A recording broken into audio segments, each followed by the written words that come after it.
There we are. My name is Alan Roberts. I hope everybody's having a great day. I hope everybody's having a great Friday. And tomorrow literally marks, and I actually have this here for us, but tomorrow marks 1,826 days of me not binging. Now, I can't believe I have to do this in 2026. It's insane to me. But I had to apostrophe out the I in binge because we have people that can openly talk about how being 400 pounds is fine, and we have people making money off of gluttoning themselves on camera and making sex noises while eating. But if you discuss how to help stop people from binge eating, that is apparently a problem for all of these social media entities. Like, so somehow me talking about how I have remained binge free for the last 1,825 days, the things I've done to get there, somehow that is something that should be suppressed by social media. But James Bola eating 6 pizzas for breakfast, that's monetized. Somebody make it make sense. Like, this is a wild thing to experience. I don't know how people don't see it. Like, over here, by the way, just in case those of you are wondering, over here is our new app. It's Hunger-Free and Happy app. And we are opening it up to a small amount of people right now, and then we are going to actually have it be much, much, much larger. Obviously, we're going to be adding Google ads to the free tier and those sorts of things. But you can go sign up for it. It's at this link right here, hungerfreeandhappy.app. Or you can just sign up for 1 year of coaching through our old app, and I will set you up over here. The coaching for this app on our new app is going to be much more expensive. That is the last chance deal, so please do take advantage of that. But here is where you can get it. You can, is it going to come up? There we go. You can just go straight through hungerfreeandhappy.app, or you can or just get a year's worth of coaching, and I'll put you right on the app. But I did want to go over how I have maintained this for 5 years, and I want everybody to understand that I didn't just one day decide to stop binging and then went 5 years until today. Like, this was a very serious process. It took a long, serious time. I probably started very much paying attention to controlling my binge eating disorder about 8 years ago. So, and I had lost a bunch of weight. I lost in the first 3 years, I lost 100 and some pounds, started keeping it off, but that did not stop me from binging. And then when the pandemic hit, when I was saying true shit and everybody was sending me death threats for saying true shit, I started having some binges, just stress involved. And then tomorrow, and I don't talk about this often, but tomorrow is the anniversary of me putting the dog down that I had when Crystal and I got together, when my wife and I got together. And I had him from a previous relationship, and he was my everything for a while. And if you are unfamiliar with the channel, I am a huge redneck, and I would burn the entire world down for my family and my animals. All of you would be fucked. So true, right? But many years ago now, on that date, we on January 17th was when we put him down. And every year, the anniversary of it is tough on me because, again, I love my animals more than I love people. So that particular January 17th of 2021, I had received 6 or 7 death threats early that morning. Didn't sleep well, didn't hydrate well for a couple of days leading up to the anniversary, and pretty much proceeded to eat everything in the house.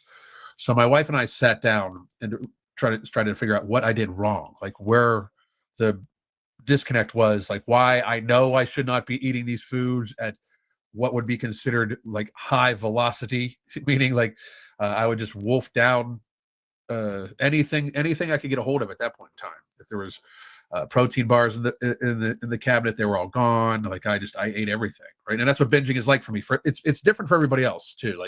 Binging is a very psychological thing. It's not a physiological thing that can be necessarily tracked down.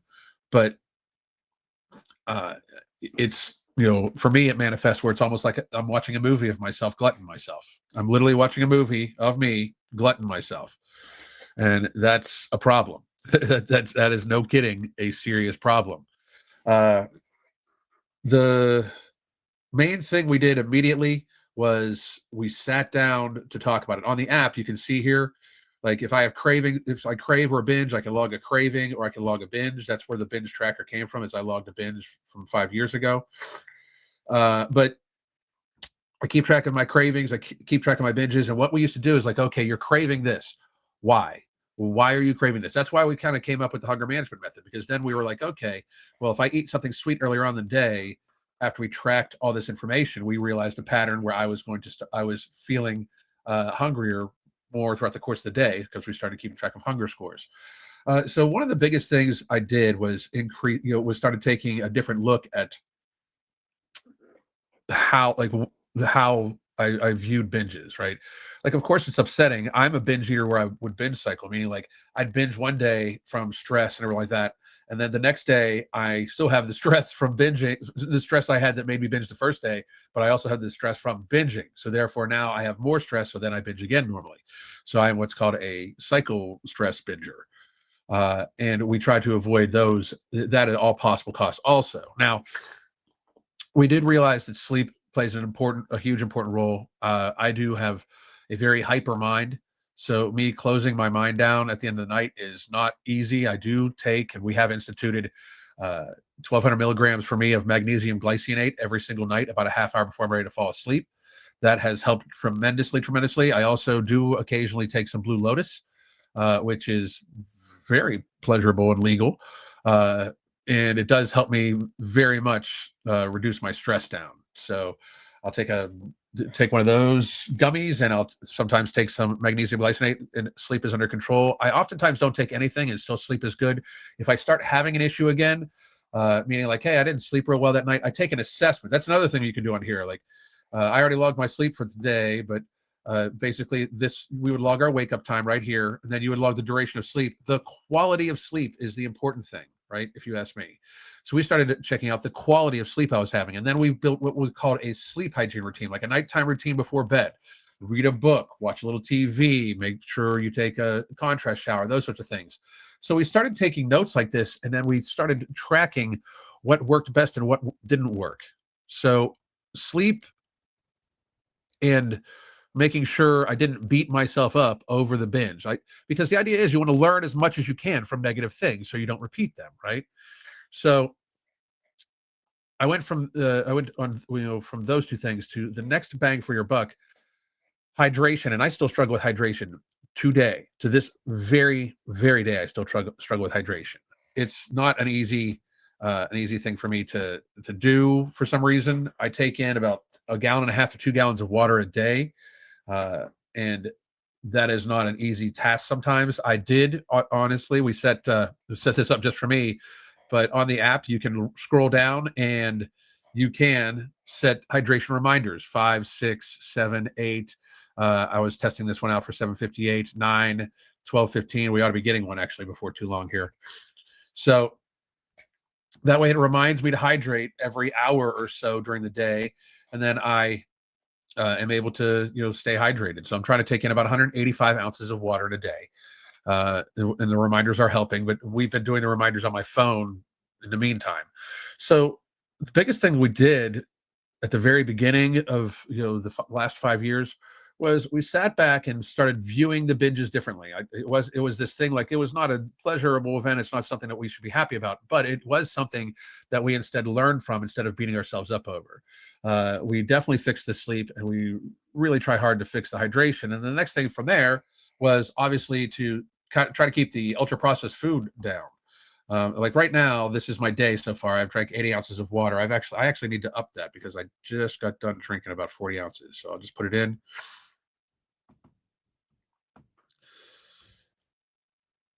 And I want to stay on top of it. So here we go. I've got about 120 ounces in. I was scheduled to do a workout right now, but that's more of a test. Tonight I have a date planned with the wife, so I'm very excited about that. And I have no activity in yet today because I really haven't had any activity. But one of the things we've started doing is I started making sure to track my ultra processed food. So basically, like, let's go to one of my saved meals here. my saved breakfast meal. It's a ribeye and sausage. Add these two items. That is 2% ultra processed.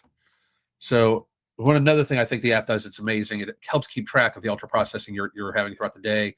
For instance, this has me at 2% right now and 610 calories. Let's say later on, I would have some pizza.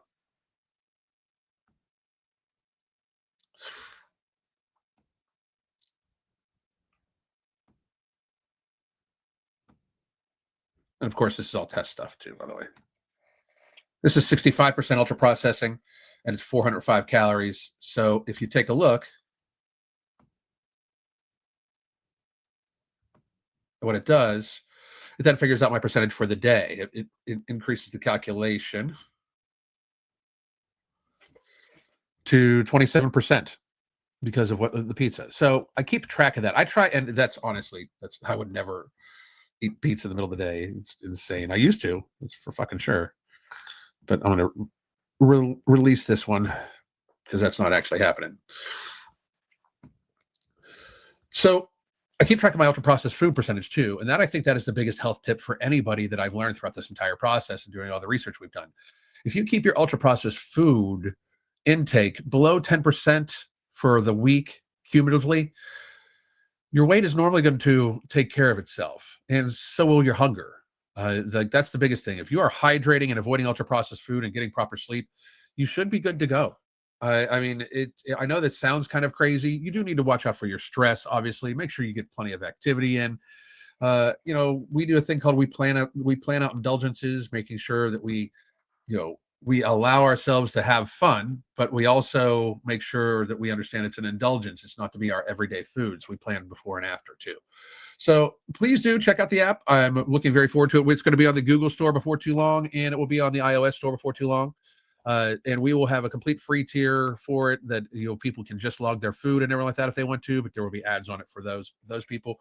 I am going to. So how do I reduce cortisol? This is a good question, Janet. So there's a few things you can do. Ashwagandha is a supplement that does help reduce cortisol levels in the body. But the biggest thing besides that is you can make sure you're not putting stress on your body in multiple different ways. So obviously there is the emotional and physiological stress of just people being stupid around you. Like that's the world we live in, is there are so many stupid people that you're going to have to be frustrated at some point in given time. It's sad to say, but it's just the truth, right? But there's also other types of stress. There's oxidative stress. Oxidative stress is when you kind of put your body through more than what it's ready for. Like think about oxidative stress is like if you work out for 5 hours past like the normal capacity of what your body's used to, you're putting a lot of oxidative stress on your body. You're putting a lot of like wear and tear on your body. So things like that can actually add to it. Now, don't get me wrong, exercise, especially exercise appropriate for your fitness level activity, is very, very good to help also bring cortisol levels down. But you don't want to over exercise either. You don't want to push yourself to the point where it's almost compulsive. Get some activity in a day. Take a walk outside. Get exposed to sunlight. Get some vitamin D. That also helps lower cortisol.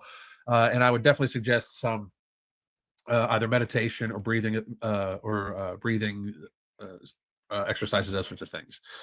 Not hydrated enough is also bad for your joints. Your body prioritizes internal organs, and all other water goes there, not your joint lubrication. This is also very, very true. Thank you very much, Banjos. But to even add to that, that is how you end up with long-term joint problems.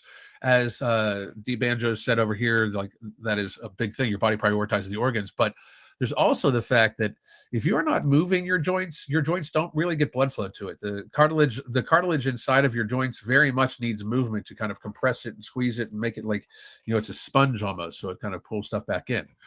So please do understand that that's an important task also. It's an important aspect of all this also. And then, basically one of the biggest things is I always talk about is make sure you get appropriate fitness of activity. We just started talking about this, and that's one of the things that I think people don't understand. Anybody can get this. Like if you take a look, here's all the programs we're going to have on here, or excuse me, that we have on here already. And I'm about to add about 4 or 5 more today, I think, or over the weekend. So we're going to be having tons of workouts there, pretty much appropriate for anybody. But also, this is for premium and up, by the way. There's free, ad-free, basic, premium, and coaching. So premium and up gets the workouts, and you get access to as many of them as you want at any given time. Our volume training program is on here. Lean mass will be on here. The TRX circuit programs, which are my love, are going to be on here. So that's kind of how we made sure that we are taking care of ourselves. Like products, it's ultra processed food like products. I do keep forgetting that at the ending to it. My bad.